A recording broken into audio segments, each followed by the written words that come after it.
Assalamualaikum 12 gang. Ya, saya tahu agak lambat untuk ulas video pasal AFCON ni, tetapi disebabkan ramai yang tak menonton keseluruhan kejohanan. Even aku sendiri pun satu game yang lain semua highlight. Even final pun tak sempat tengok tuan-tuan Tapi jangan risau, saya dah study betul-betul dah kejohanan ni apa yang berlaku, disebabkan atas permintaan rakan-rakanku yang ingin aku kupas mengenai isu ini. Jom kita tengok apa yang berlaku dalam AFCON pada tahun ini, dan di dalam video ini aku akan bagi tahu 3 benda yang tak ramai tahu apa yang terjadi dalam kejohanan AFCON pada tahun ini.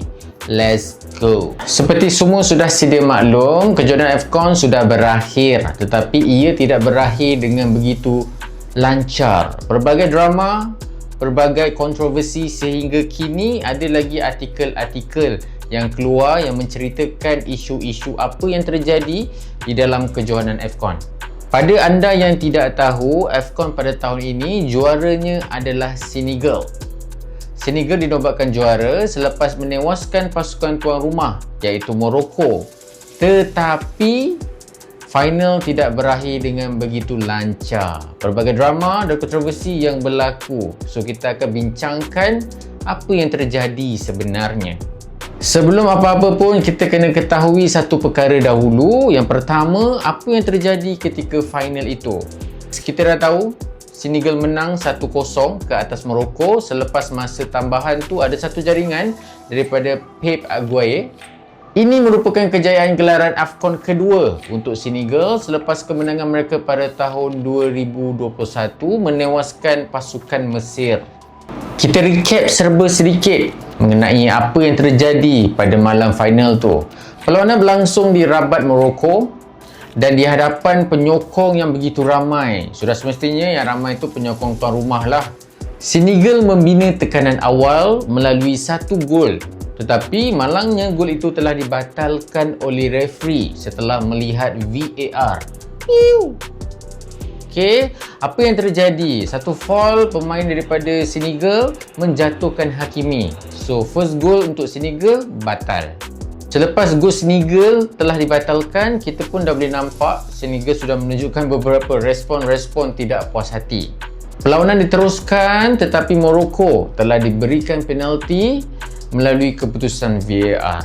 Ini telah menyebabkan pemain Senegal keluar meninggalkan padang sebagai tanda protes tidak bersetuju dengan keputusan pengadil itu. Mana tak gilanya? Tu dah cukup panas dah tu.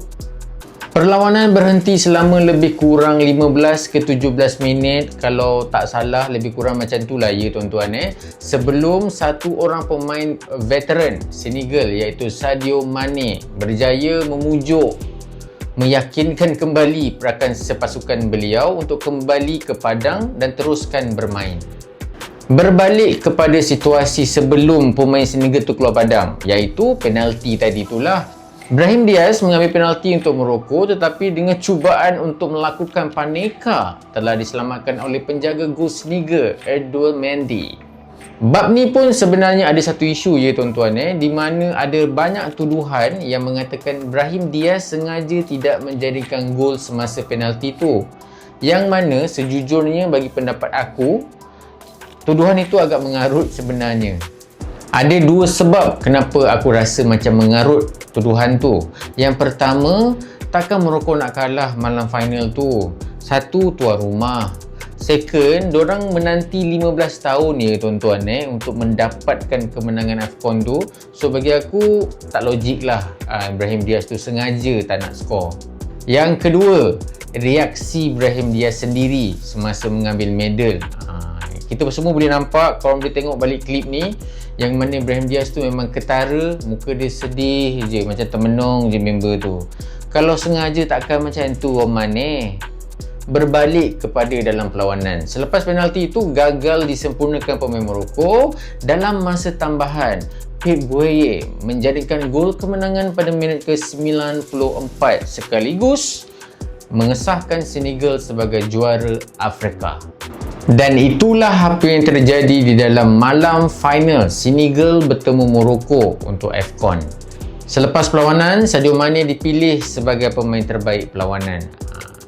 Bagi aku antara faktor beliau dipilih juga antaranya adalah disebabkan jasa beliau berjaya menenangkan rakan-rakan pasukan beliau untuk terus bermain. Itu pun aku rasa salah satu faktor lah mungkin.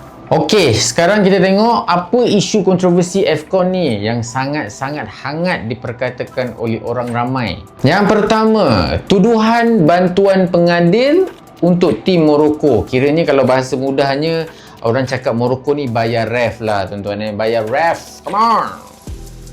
Ada dakwaan mengatakan bahawa beberapa keputusan pengadil memang nampak berat sebelah kepada tuan rumah. Hingga kan ramai penyokong mengatakan Morocco membayar referee. Walaupun tiada bukti rasmi yang disahkan untuk tuduhan itu, tetapi ada beberapa klip yang banyak tersebar di media sosial yang mana ada kalanya pemain Morocco menjatuhkan pemain lawan tapi tak fall. Yang kedua, sudah semestinya isu Senegal walk-off protest. Ini sebenarnya kejadian yang amat jarang sebenarnya berlaku untuk lagi-lagi kejohanan yang besar macam AFCON ni. Tindakan pasukan Senegal meninggalkan padang sebelum mereka kembali bermain kini sudah menjadi bualan banyak pihak termasuk CAF yang kini menyiasat serta meneliti kemungkinan ada hukuman kepada pasukan Senegal di atas tindakan mereka itu. Dan yang ketiga, insiden towel dan tingkah laku yang pelik semasa di padang. Yang ini aku rasa kontroversi yang paling aneh tuan-tuan. Sepanjang aku tengok bola aku sendiri tak pernah tengok kejadian macam ni, tapi soalan-soalan yang macam ni lah yang banyak kawan-kawan aku tanya aku. Sebab untuk individu ataupun peminat-peminat bola sepak yang tak menonton kejohanan AFCON ni, diorang pun mesti macam jam lah juga kan. Apa pasal towel pun nak bergaduh?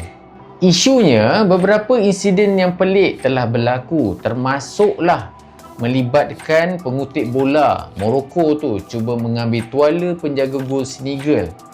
Ada yang cakap ia adalah kerana mereka risau pasukan lawan menggunakan black magic. Itu tuduhan daripada sesetengah pihak sebenarnya ya. Senegal terpaksa meletakkan pemain simpanan mereka untuk mempertahankan tuala tersebut dalam beberapa kejadian yang nampak agak lucu sebenarnya tapi panas. Untuk pengetahuan korang, itu bukan kejadian pertama tau. Masa lawan Nigeria sebelum tu pun dah ada dah. Isu-isu berebut towel ni aku pun tak faham lah. Isu ni walaupun AFCON tu dah settle, Senegal pun dah menang, aku rasa kebanyakan orang pun macam okay, Senegal dah menang, dah settle lah. Rupanya belum tuan-tuan. Ada lagi isu-isu yang berbangkit sehingga pihak pasukan Senegal terpaksa mengeluarkan satu statement untuk menidakkan tuduhan-tuduhan black magic ni. Okay guys, itu serba sedikit apa yang terjadi pada malam final, isu-isu kontroversi yang berlaku sepanjang kejohanan. Dan sekarang untuk penutup, 3 perkara menarik yang aku rasa mungkin ramai tak tahu apa yang terjadi dalam AFCON ni. Yang pertama, Senegal sebenarnya sudah mempunyai sejarah yang kuat di AFCON. Ini adalah gelaran kedua mereka dalam masa 3 edisi kebelakangan. Boleh tahan? Senegal boleh tahan? Yang kedua, teknik sepakan Brahim Diaz semasa penalti lawan Senegal masa malam final tu paneka betul, dan gaya itu sebenarnya sangat jarang digunakan oleh beliau. Yang lagi pelik, dari mana dia beli confident tu tuan-tuan untuk dia paneka di dalam situasi yang dia memang perlu skor sebenarnya. Di mana confident tu datang tuan-tuan? Dan yang ketiga, walaupun pasukan Morocco gagal bergelar juara, pasukan Morocco menerima anugerah fair play untuk tingkah laku kolektif mereka sepanjang kejohanan. Ini sebenarnya yang paling pelik jugalah kan, sebab atas apa yang berlaku, kontroversi yang berlaku dengan drama lagi, pasukan Morocco dapat pula anugerah fair play. Macam mana tu? AFCON 2026 akan terpahat menjadi sejarah dengan drama-drama, kontroversi dan juga pergelutan emosi. Mana taknya tuan-tuan, macam-macam jadi ya, dengan penalti macam tu, dengan pasukan lawan keluar padang tiba-tiba, dengan adanya berebut towel, tuduhan bayar referee lagi. Macam mana tu, banyak betul masalahnya ya.